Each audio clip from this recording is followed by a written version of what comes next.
Hi guys, हमारे channel ज्ञान सागर में आपका स्वागत है। तो गाइस, आज हम एक नए टॉपिक से शुरुआत करेंगे। तो आज का हमारा टॉपिक रहेगा, तो पहले हम आपको द्रव्यमान के बारे में बताएंगे, फिर उसके बाद बताएंगे हम अन्य चीज़ों पर। तो पहले हम आपको द्रव्यमान के बारे में बताते हैं। तो गाइस, द्रव्यमान दो चीज़ों पर निर्भर करता है, या एक तरह से कह सकते हो आप, जो हमारा वजन होता है वो दो चीज़ों पर निर्भर करता है। पहले हम आपको द्रव्यमान की परिभाषा बताएंगे। किसी वस्तु में पदार्थ की मात्रा को हम द्रव्यमान कहते हैं। ये हमारे वन लाइनर भाषा है और थोड़ा प्रैक्टिकली समझाएंगे आपको। तो जो वजन और द्रव्यमान में अगर अंतर देखा जाए तो इतना सा अंतर होता है कि जो वजन होता है वही द्रव्यमान से जुड़ा होता है। किस तरीके से जुड़ा होता है कि वजन यानी वेट बराबर होता है हमारा, W बराबर होता है हमारा m इंटू जी। अब m इंटू m का मतलब तो होता है मास यानी द्रव्यमान, और g का मतलब होता है ग्रेविटी। यानी जो द्रव्यमान होता है उसके साथ हमारी ग्रेविटी जुड़ी होती है। अब ग्रेविटी हर ग्रह की एक निश्चित होती है। जैसे अगर पृथ्वी की मान ली जाए तो पृथ्वी की जो ग्रेविटी होती है, जो गुरुत्वाकर्षण होता है वो होता है 9.8। अगर बात करें चंद्रमा की तो पृथ्वी का 1/6 भाग जो कि चंद्रमा का होता है। अगर मैं आपको एक संख्यात्मक मान बता दूं तो वो होता है 1.6 जो कि चंद्रमा का होता है। थोड़ा सा बता देते हैं ग्रेविटी की। तो ग्रेविटी क्या होती है, पृथ्वी की जो 3 परतें होती है। एक होती है हमारी सबसे ऊपरी परत जिसे हम बोलते हैं क्रस्ट, उसके बाद होती है मेंटल, एक और होती है लास्ट वाली जो कि होती है कोर। तो जो कोर परत होती है वो क्या होती है, चुंबक का कार्य करती है। आपने देखा होगा, मान लो ये पेंसिल अगर मैं इसे छोड़ता हूं तो ये सीधा जमीन पे आके टिकेगी। तो यही बल होता है गुरुत्वाकर्षण, जो कि पृथ्वी हर वस्तु को अपनी ओर खींचती है। इसे ही हम बोलते हैं ग्रेविटी, गुरुत्वाकर्षण बल। और ये हर ग्रह का होता है, और हर ग्रह का जो गुरुत्वाकर्षण बल होता है जो कि उसके द्रव्यमान पर स्थिर रहता है। अच्छा, अब मैं आपको बताता हूँ जो गुरुत्वाकर्षण बल होता है वो कितने एरिया में कार्य करता है। जैसे कि मैं हूँ, यानी मैं यहाँ पे खड़ा हूँ, मैं किसी चीज़ को अगर अपनी ओर खींचना चाहूँ तो उसी चीज़ को खींच सकता हूँ जो कि मेरे हाथ में आ सके। अगर मेरे हाथ से बाहर है तो उसे मैं अपनी ओर नहीं खींच सकता। इसी तरह पृथ्वी की एक कक्षा होती है 11.2। ये क्या होता है, पृथ्वी का पलायन वेग होता है। पलायन वेग का मतलब होता है पृथ्वी की कक्षा का पलायन कर जाना, वो वेग। तो 11.2 की रफ्तार से अगर हम किसी चीज़ को फेंके तो पृथ्वी कक्षा को पार कर जाएगा, यानी उस पर फिर पृथ्वी का जो गुरुत्वाकर्षण बल होता है वो कार्य नहीं करेगा। तो अब बात करते हैं हम आपको मास की। तो द्रव्यमान पहला समझा देते हैं आपको, हालांकि और समझ में आ गया होगा आपको।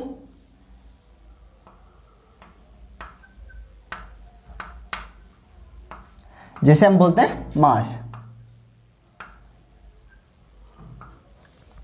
थोड़ा सा इसकी परिभाषा लिखा देता हूं आपको, जो कि मैंने आपको बताई थी।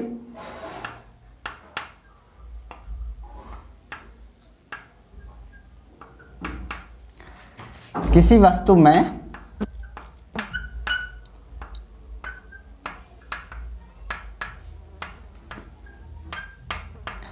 पदार्थ की मात्रा को द्रव्यमान कहते हैं।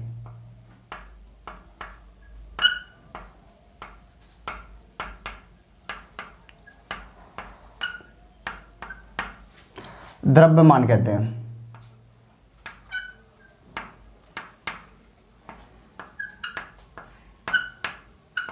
हालांकि दोस्तों आप लोगों को लगता होगा कि द्रव्यमान हम वजन को ही कहते हैं, क्योंकि जो द्रव्यमान का जो मात्रक होता है वो होता है हमारा किलोग्राम। इसलिए आपको लग रहा होगा कि हम वजन को ही द्रव्यमान कहते हैं। मैं आपको वजन यानी भार में जो हमारा वेट होता है उसमें और द्रव्यमान में अंतर बताता हूं। द्रव्यमान और एक होता है हमारा भार जिसे हम बोलते हैं वेट। तो देखो अंतर क्या होता है, भार को हम दर्शाते हैं W से। W मतलब वेट बराबर होता है m इंटू जी। तो m का मतलब तो आप जानते हैं मास जो कि द्रव्यमान होता है, और g का मतलब होता है ग्रेविटी। द्रव्यमान प्लस गुरुत्वाकर्षण बल।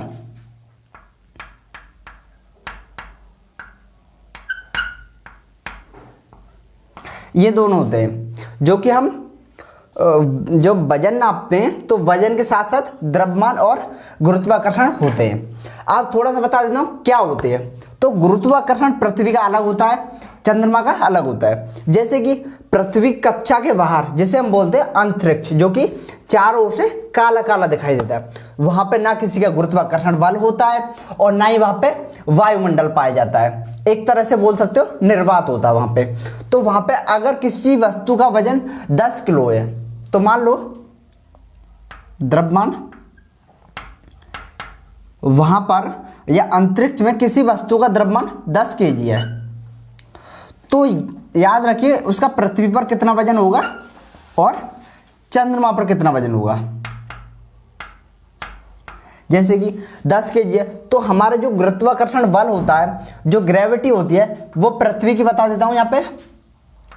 अगर बात करें पृथ्वी की तो वो होती है 9.8 मीटर प्रति सेकंड स्क्वायर। इसी तरह अगर बात करें चंद्रमा की तो वो होती है 1.6 मीटर प्रति सेकंड स्क्वायर। ये तो मैंने आपको बता दी। थोड़ा सा ये भी होता है कि जो चंद्रमा की जो ग्रेविटी होती है वो पृथ्वी के 1/6 भाग होती है। देखिए अगर ये यहाँ पे है तो अगर 10 इंटू 9.8 यानी कितना वजन हो जाएगा इसका 98 केजी। यानी किसी चीज का वजन अगर अंतरिक्ष में 10 केजी है तो उसे हम पृथ्वी पर मापेंगे तो उसका वजन बैठेगा 98 केजी। इसी तरह जो चंद्रमा का होता है वो पृथ्वी का 1/6 भाग होता है, यानी 98 का 1/6वां भाग होता है। तो वो होता है हमारा, अगर इसका मल्टीपल करें या डिवाइड करें तो वो निकलता हमारा 16 इंटू 1/3 केजी, जो कि मैंने आपको लिखा दिया। और मैंने आपको इसका मान भी लिखा दिया। थोड़ा सा दिखा देता हूं, चंद्रमा का ये भी होता है, इस तरह से आप निकाल सकते हो। पृथ्वी इंटू 1/6, इस तरीके से भी, जो कि मैंने आपको द्रव्यमान को बता दिया। दोस्तों अब बात करते हैं हम अगले टॉपिक की। तो अब मैं आपको बताऊंगा कि जो हमारी दूरी होती है उसे क्या कहते हैं या किस तरह उसे नापते हैं, और एक होती है विस्थापन। उन दोनों में क्या फर्क होता है। तो दोस्तों दूरी ऐसे होती है जैसे दूरी को हम अपने द्वारा तय करते हैं। यानी जैसे हम चलते हैं, जिस चाल से चलते हैं तो वो चाल से जितनी दूरी तय करते हैं उसे हम दूरी बोलते हैं। और जो विस्थापन होता है वो वेग के द्वारा तय किया जाता है। थोड़ा सा बता दें कि वेग में और हमारी जो चाल होती है उसमें क्या अंतर होता है। हालांकि दोनों एक दूरी को ही तय करती हैं, लेकिन किस तरीके से, जैसे एक एग्जांपल के माध्यम से बताता हूं। जैसे एक होता हमारा मान लो कोई दो व्यक्ति, बस समझा देता हूं मैं आपको। जैसे मान लो एक होता हमारा सचिन होता है, सचिन, और एक होता हमारा कोहली। तो ये हमारे सचिन का घर है और ये कोहली का। तो देखिए जो कोहली होता है वो बोलता है सचिन भाई मुझे बॉल दे दे। तो सचिन ऐसे करके कोहली के घर जाता है, ऐसे करके। कोहली का घर है तो पास में, लेकिन वो एक रास्ते से जाता है, वास्तविक रास्ते से। तो ये करके चला गया। तो अब वो जितनी दूरी तय करता है वो होती है हमारी 1000 मीटर।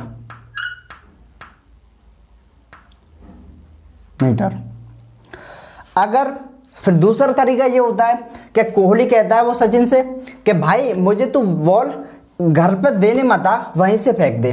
तो इस तरीके से यहाँ से जो सचिन होता है वो कोहली को बॉल फेंक देता है। लेकिन जब बॉल जिस मार्ग से आती है यानी हवा में होकर आती है वो दूरी होती है हमारी 50 मीटर। इस तरीके से देखिए आपको मैंने दूरी बता दी और ये भी बता दी। तो अब बात करते हैं विस्थापन और दूरी की। तो जो न्यूनतम दूरी होती है, क्या होती है? न्यूनतम दूरी,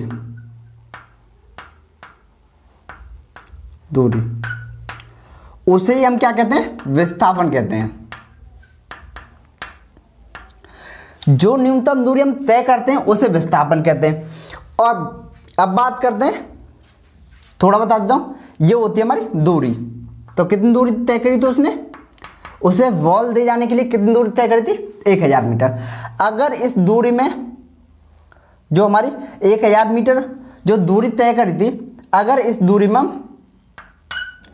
जितना हमारा समय लगता है उस समय से भाग दे दें तो निकलता हमारे चाल।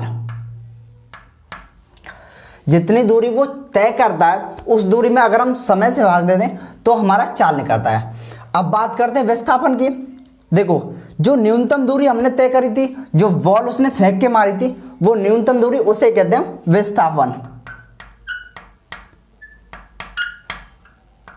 और विस्थापन में ऐसा तो नहीं है, मानो बॉल उसने फेंक के मारी, लेकिन उसमें भी तो उसके पास जाने में कुछ सेकंड तो समय लगा ही होगा।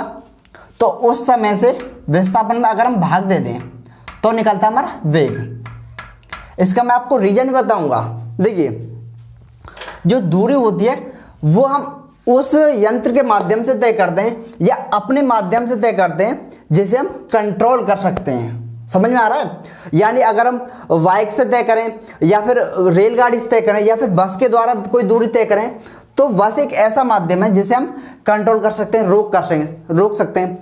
लेकिन वेग वो होता है जिसे हम रोक नहीं सकते। यानी हम किसी चीज को फेंक के मारेंगे तो वेग होता है। पृथ्वी की जो चाल होती है वो वेग होती है। क्या आपने कभी सुना है कि मैं 10 किलोमीटर प्रति घंटे के वेग से मथुरा जाता हूं? नहीं सुना, क्योंकि जो हम तय करते हैं वो होती है हमारी चाल, और जो वेग होती है जैसे हम किसी चीज को फेंक के मारते हैं। क्या होता है, देखो, अगर मैं इस चीज को फेंक यहां से हवा में छोड़ूं, अगर ये ऐसे तो नहीं यूं करके घूमती जाएगी, नहीं जाएगी, चाल की तरफ नहीं जाएगी, डायरेक्ट यूं सीधी जाएगी। तो जो सीधी दूरी तय होती है ना, उसे बोलते हैं वेग। उम्मीद है आपको समझ में आ गया होगा कि वेग एक सीधी दूरी तय करते हैं, उसे बोलते हैं। चलिए, तो ये आपको समझ में आ गया। अब थोड़ा बता दें अगले टॉपिक के बारे में। हाँ, एक चीज और बता देते हैं। अगर हम वेग में समय से भाग दें, वेग में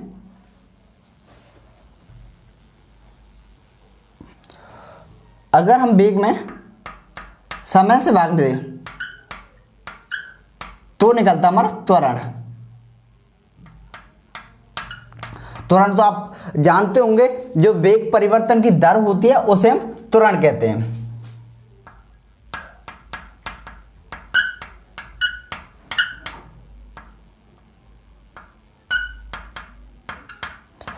तो उम्मीद है दोस्तों आपको द्रव्यमान और जो दूरी विस्थापन का जो डिस्टेंस है वो आपको मालूम पड़ गया होगा। तो अब हम आपको बताएंगे कि संवेग क्या होता है और इससे क्या क्वेश्चन बनता है। तो उससे पहले से मिटा देते हैं। हाँ दोस्तों, तो अब हम बात करते हैं संवेग पे। संवेग क्या होता है और किस तरीके से क्वेश्चन आते हैं। ज़्यादा तो क्वेश्चन नहीं आते, लेकिन मैं आपको समझा देता हूँ होता क्या है संवेग। दोस्तों, ऐसा होता है संवेग P बराबर mv, इसका फॉर्मूला होता है। m मतलब होता है द्रव्यमान, जो कि मास होता है, और v होता है, जैसे कि मैंने अभी पढ़ा था आपको, वेग। तो दो चीज़ों पर कार्य करता है। यानी एक नॉर्मल भाषा में बताऊं आपको, अपनी एक समझने योग्य भाषा में बताऊं तो एक तरह से होता है संवेग नुकसान। यानी कि कोई चीज़ होती है या कोई प्रहार करते हैं हम किसी चीज़ पे, तो अगर हमारी चाल अधिक है यानी वेग अधिक है हमारा और हमारा द्रव्यमान कम है तो भी उतना ही नुकसान होगा।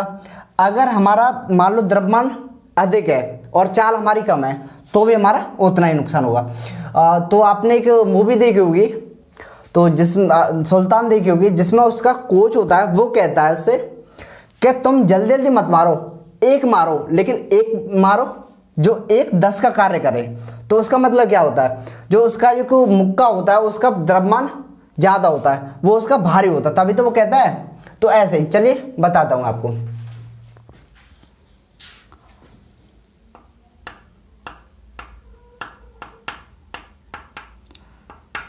किसी वस्तु का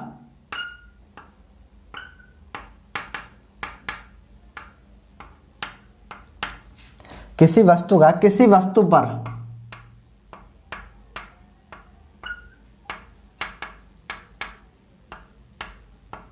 बल लगाने की क्षमता को संवेग कहते हैं। बल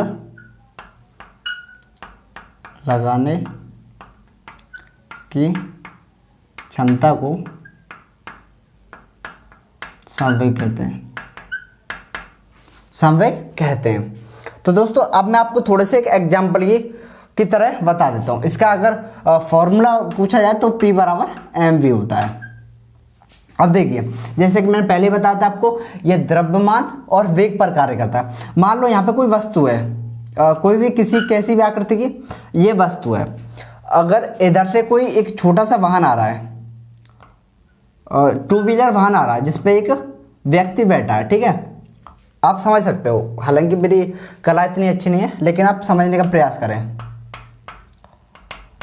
देखिए, ये व्यक्ति आ रहा है, अगर इसकी आपको देखा, इसका द्रव्यमान तो एक बहुत 100 किलो ही होगा समथिंग, लेकिन इसकी चाल अधिक है। चाल है इसकी 50 किलोमीटर, 50 नहीं 100 मान लो आप, क्योंकि ज़्यादा बेहतर रहेगा।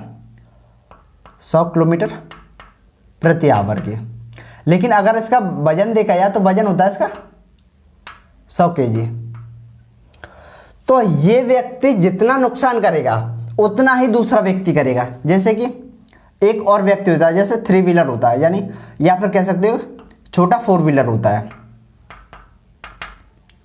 जिसमें एक व्यक्ति बैठा है इस तरीके से, और इसकी जो चाल होती है वो होती है 50 किलोमीटर प्रति आवर की, और इसका जो वजन होता है वो होता है, एक और जोड़ लगाते हैं, 1000 केजी। तो जितना ये 100 किलोमीटर की रफ्तार से आके और हमारे 100 किलो वजन के साथ जितना नुकसान इस वस्तु का कर पाएगा, उतना ही ये, जिसका क्योंकि इसका द्रव्यमान बड़ा है तो इसकी चाल कम है, उतना ही ये कर पाएगा। अगर तीसरा और हम कोई बड़ा वाहन बना दें ऐसे करके, जिसका वजन होता हमारा समथिंग 10,000 केजी, और जिसकी चाल होती है हमारी मात्र 10 किलोमीटर, 10 किलोमीटर प्रति आवर, तो इतनी इसकी चाल होती है। तो इन तीनों का जो हमारा संवेग निकलेगा, जो कि मैंने आपको बताया था v और m पर कार्य करता है, तो उनका संवेग समान होता है। तो संवेग का जो नियम होता है वो यही कहता है, या तो चाल अधिक हो या फिर हमारा द्रव्यमान अधिक हो, दोनों में से अगर एक चीज अधिक हो तो संवेग समान होता है। बस यही मैंने आपको बताया था। अच्छा, एक बता देता हूँ आपको, और संवेग संरक्षण का जो सिद्धांत होता है, मैं आपको पढ़ाऊंगा तो नहीं, क्योंकि पढ़ाने में उसमें कोई तत्व नहीं है। हालांकि एक क्वेश्चन जो कि आता रहता है वो मैं आपको बता देता हूं।